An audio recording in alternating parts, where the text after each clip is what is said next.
Imagina que abres una Biblia ilustrada de tu infancia, Adán y Eva con piel rosada, un Jesús de ojos claros, profetas casi europeos caminando bajo un sol del Medio Oriente. Ahora compáralo con tu realidad, con tu piel, tu cabello, tu historia. Algo no cuadra, ¿verdad? Durante años te dijeron que la Biblia no tiene color. Pero las imágenes sí lo tenían. Te mostraron un Dios que parecía pertenecerle a otros pueblos, mientras a los tuyos solo los veías en libros de historia, hablando de esclavitud, colonización y cadena. Te enseñaron a amar la cruz, pero nunca te contaron que hubo manos negras ayudando a cargarla. Lo que nadie te explicó es que esa ausencia no es inocente, es el resultado de siglos de narrativas controladas, de cuadros pintados desde palacios europeos, de teologías que acomodaban la Biblia a los intereses del poder. No fue solo omisión. Muchas veces fue borrado intencional. Y sin embargo, la Escritura nunca cambió. Los nombres, los lugares, los linajes siguen ahí, como pistas silenciosas, esperando que alguien se atreva a leerlas sin filtros coloniales. Porque cuando miras la Biblia con otros ojos, descubres algo que puede sacudir tu identidad hasta la raíz. Las personas negras no entran tarde a la historia de Dios. Están ahí desde el inicio. Este video no es un ataque, es una corrección. No pretende levantar un trono para una raza, sino derribar la mentira de que unas valen más que otras. Vamos a recorrer 7 revelaciones que han sido ignoradas, minimizadas o distorsionadas, y que pueden cambiar la forma en que ves la fe, la historia y tu propio reflejo en el espejo. Tal vez te preguntes, ¿por qué remover todo esto? No basta con saber que Dios me ama, pero la verdad es que lo que crees sobre tu lugar en la historia afecta cómo caminas hoy. Si piensas que solo fuiste esclavo, caminarás como esclavo. Si descubres que siempre fuiste parte del plan, empezarás a caminar como hijo, como hija. Antes de seguir, si este tema ya está incomodando algo dentro de ti, te voy a pedir algo muy simple. Suscríbete ahora mismo al canal. No es solo un botón, es decir, quiero seguir conociendo la verdad, aunque derrumbe imágenes que me enseñaron de niño. Porque en los próximos minutos, no solo vas a oír datos históricos, vas a ver escenas en país encadenados en un barco, sí, pero también coronas, tronos, desiertos, ciudades africanas bulliciosas, nombres que la escuela jamás mencionó. Y cada vez que escuches uno, quiero que te hagas una sola pregunta. ¿Por qué nadie me dijo esto antes? Si algo arde por dentro cuando lo escuches, no lo epa. Puede que no sea rabia, sino despertar. Detrás de cada nombre y de cada rostro en la Biblia hay un mensaje de Dios hacia ti. Nunca estuviste fuera de mi historia. Este es el momento de reclamar ese lugar hoy. Nuestro primer despertar comienza donde empezó todo, en el polvo, no en un cuadro europeo, sino en la tierra misma. Génesis dice que Dios formó al ser humano del polvo del suelo. Y aquí vale la pena hacer una pausa honesta. ¿Qué color tiene la tierra en las regiones donde nace la historia bíblica? No es nieve. Es tierra oscura, rojiza, profunda. Piensa en África Oriental, en el corredor entre África y Medio Oriente, anzuelos calientes, marrones, casi rojos bajo el sol. Ahí, no en un paisaje nórdico, es donde la Biblia sitúa el origen. La ciencia, por su lado, lleva décadas señalando lo mismo. Los primeros seres humanos surgieron en territorio africano. No hace falta forzar el texto. Solo mirarlo sin miedo. No se trata de decir los negros son mejores, sino de desmontar una imagen infantil, la de un Adán y una Eva casi transparentes, que nunca podrían haber sobrevivido al sol de esa región sin melanina en la piel. Cuando entiendes que el origen de la humanidad probablemente se parece más a un tono café, cobre, ébano, algo se quiebra dentro. El color de tu piel deja de ser un dato vergonzoso y se convierte en un recordatorio de origen. Pero alguien cambió el cuadro. Generaciones enteras crecieron viendo a los primeros humanos como si hubieran salido de un invierno europeo. Eso no solo distorsiona la historia, también golpea la autoestima de millones que jamás se ven en esas páginas ilustradas. El mensaje oculto es brutal. Dios empezó con gente que no se parece a ti. Sin embargo, cuando ves el mapa, los ríos que salen de Edén, las primeras tierras mencionadas, nombres como Cos, que se asocian con Etiopía, ¿entiendes algo que nadie te explicó desde el capítulo 2 de la Biblia? Ya hay contexto africano. No es un añadido exótico, es parte del escenario original. Tal vez nadie te lo dijo en la escuela dominical, pero que el origen de la humanidad apunte hacia tierra africana significa algo poderoso. El mundo no comenzó neutral, y luego incluyó a las personas negras. Comenzó en territorio que hoy llamamos África. Tu historia no entra a mitad del libro, está en la primera página, aunque hayan intentado borrarla de las ilustraciones. El segundo golpe, a la narrativa blanqueada, llega cuando dejamos de ver la Biblia como un mapa chiquito que solo contiene a Israel y empezamos a abrir el zoom. Cuando lo haces, África deja de ser un fondo borroso y se convierte en escenario principal. Después del diluvio, la Biblia habla de 3 hijos de Noé: Sem, Cam y Jafetán. A partir de ellos se reconstruyen los pueblos. Los descendientes de Cam se asocian con tierras como Cos, Etiopía, Misreim, Egipto, Fut, Libia y Canaán. No estás leyendo un libro europeo. Estás leyendo una historia que respira África en casi cada página, aunque nadie te lo haya señalado. Mira las escenas a Abraham bajando a Egipto en medio de una hambruna. José vendido como esclavo y levantado, luego como gobernador, en la misma tierra africana que lo había recibido encadenado. Moisés creciendo en un palacio africano, aprendiendo lengua, ciencia y cultura en Egipto, antes de escuchar a Dios en una zarza ardiente. Un pueblo entero experimentando liberación, no desde Roma, sino desde África.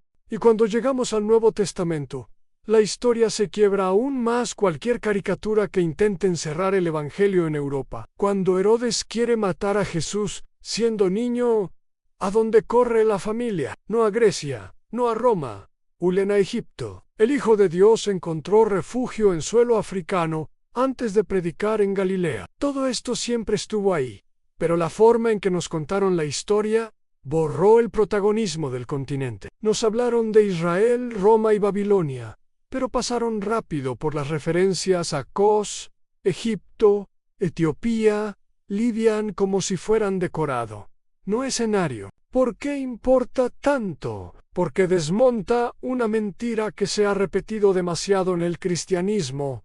Es la religión del hombre blanco. Cuando miras con honestidad, descubres lo contrario. África fue hospital, escenario, refugio y puente de la historia bíblica mucho antes de que Europa escuchara siquiera el nombre de Jesús. Si creciste pensando que llegaste tarde a la fiesta, que tu pueblo conoció a Cristo solo cuando llegaron barcos y cadenas, la Biblia te mira a los ojos y te dice otra cosa. Yo ya caminaba por tu tierra cuando nadie sabía pronunciar tu nombre en los palacios de Occidente. Ahora entremos más cerca, dejemos de hablar de mapas y hablemos de rostros. Porque una cosa es saber que África aparece en la Biblia y otra muy distinta es descubrir que personas concretas, con nombres propios, piel oscura y raíces africanas, ocuparon lugares clave en la historia de la fe. Imagina a Nimrod, mencionado en Génesis como poderoso cazador delante del Señor y fundador de ciudades como Babel y Nínive. No es un personaje secundario, es uno de los primeros grandes líderes mencionados en la Biblia. Nimrod desciende de Cam, la misma línea ligada a territorios africanos. La historia del poder humano, para bien y para mal, no nació en un salón europeo. Tuvo entre sus pioneros a un hombre de linaje negro. Salta ahora a la vida de Moisés. En Números se menciona que su esposa es una mujer cusita, una mujer etíope. Y cuando María y Aarón critican esa unión, Dios interviene y los corrige de forma contundente. No solo defiende el matrimonio, también expone el corazón racista de quienes lo atacan. La escena es clara en el prejuicio contra una mujer africana. No es un detalle cultural, es algo que provoca la disciplina de Dios. Después, la cámara de esta docuserie imaginaria nos lleva a Jerusalén. Siglo X a.C., una caravana llega desde el sur Andés. La reina de Saban, rica, influyente, con inteligencia aguda y preguntas difíciles, entra a la corte de Salomón. No llega como esclava, llega como igual, como monarca. Tradiciones antiguas hablan de un hijo nacido de esa visita y de un linaje real etíope conectado con la casa de David de nuevo. África no aparece en el borde del mapa, aparece en el corazón del linaje. Y en el clímax del Nuevo Testamento, cuando Jesús va camino a la cruz, los soldados detienen a un hombre entre la multitud. Simón. Cirene estaba en el norte de África. Ese día, un hombre negro cargó físicamente el madero donde el Salvador del mundo iba a morir. Esa imagen, si la ves sin filtros, rompe algo por dentro. A las manos negras no solo recibieron cadenas en la historia, también sostuvieron la cruz. Más adelante, en Hechos, un funcionario etíope lee al profeta Isaías en su carro. Dios manda a Felipe a explicarle el Evangelio, y ese hombre es bautizado en el camino. Luego vuelve a su tierra, llevando una fe que muchos siglos después, colonizadores intentarían presentar como nueva. África ya estaba escuchando la voz de Cristo, mientras Europa aún adoraba a dioses que hoy solo existen en libros de mitología. Pero donde más se ve la guerra, por la narrativa, es en las mentiras que se construyeron, usando la propia Biblia como arma. Una de las más peligrosas fue la famosa maldición de Cam. No nació en el corazón de Dios, nació en bocas humanas hambrientas de poder. Imagina a hombres sentados en despachos elegantes, justificando barcos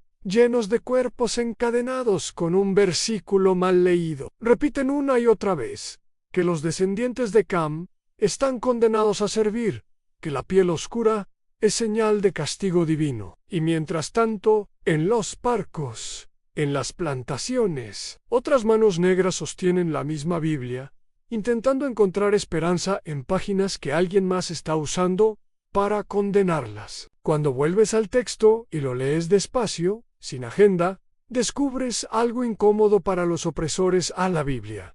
Nunca dice que Dios maldijo a Cam, ni a África, ni a las personas negras. La maldición se pronuncia sobre Canaán, un grupo concreto, en un contexto concreto, y se cumple siglos antes de que alguien soñara siquiera con la trata transatlántica de esclavos. El problema no fue la escritura, fue lo que se hizo con ella. Se torció, se arrancó de contexto, se repitió hasta volverse doctrina en algunas mentes, y la mentira caló tan hondo que incluso hoy hay quienes, en alguna esquina del mundo, siguen asociando color de piel con castigo. Al mismo tiempo, hay pasajes que hablan de barcos, de cadenas, de venta de personas, de pueblos arrancados de su tierra. Algunos ven en esas líneas reflejos proféticos de lo que el pueblo negro viviría siglos después. Otros lo leen solo como advertencias a Israel. Lo que nadie puede negar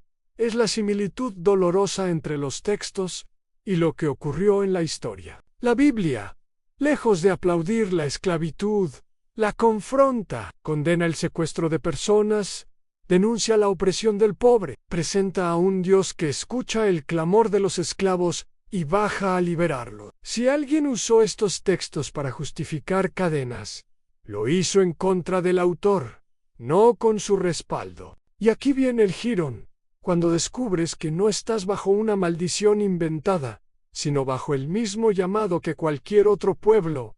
Algo cambia. Dejas de aceptar identidades impuestas por ideologías racistas y empiezas a preguntarte, ¿qué dijo realmente Dios sobre ti? No sobre tu dolor solamente, sino sobre tu propósito. Hasta ahora hemos visto origen, geografía, personajes y mentiras. Pero falta un punto clave, a la historia de la Iglesia. Porque otra idea que se repitió hasta el cansancio es que las personas negras conocieron a Jesús gracias a la colonización. Como si el Evangelio hubiera viajado por primera vez al sur del mundo en barcos con banderas europeas. La realidad bíblica e histórica cuenta otra cosa. En el libro de los Hechos aparece una comunidad vibrante en Antioquía, donde se menciona a un hombre llamado Simeón, apodado Níger, palabra que en aquel contexto se relacionaba con piel oscura. No era